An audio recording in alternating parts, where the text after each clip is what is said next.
నమస్తే అండి. రాధామురళి ఛానల్కి స్వాగతం అండి. ఓం శ్రీ మహాగణాధిపతయే నమః. ఓం శ్రీ గురుభ్యో నమః. శ్రీమాతయే నమః. సౌందర్యలహరి 31వ శ్లోకం నుండి 35వ శ్లోకం వరకు నుండి. చతుషష్ట్యా తంత్రైః సకలమతి సంధాయ భువనం స్థితత్సత్సిద్ధి ప్రసవపరతంత్రైః పశుపతిః పునస్త్వన్నిర్బంధాదఖిల పురుషార్థైకఘటనా స్వతంత్రం తే తంత్రం క్షితితలం అవాతీతరదిదం శివశక్తిః కామః క్షితిరథరవిషీతకిరణः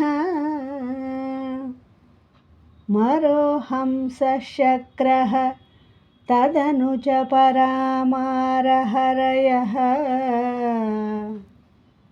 అమీహృల్లేఖాభిः తిస్రుభిः అవసానేషు ఘటితాః భజంతే వర్ణాస్తే తవ జనని నామావయవతాం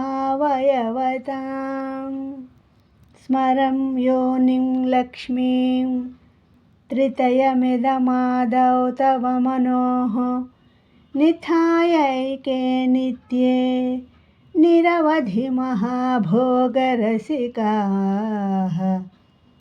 భజంతి త్వాం చింతామణిగుణనిబద్ధాక్షవలయాః శివాగ్నౌ జుహ్వంతః సురభిఘృతధారాహుతిశతైః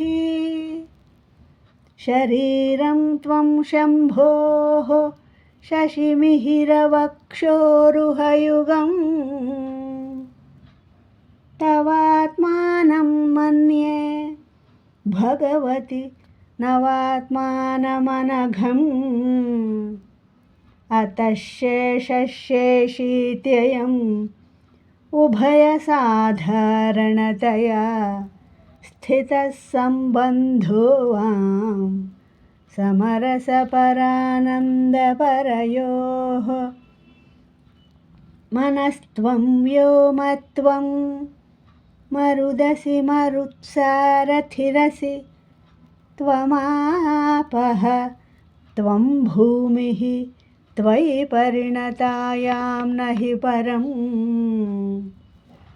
త్వమేవ స్వాత్మానం పరిణమయితుం విశ్వవపుషా చిదానందాకారం శివయువతి భావేన బిభ్రుషే.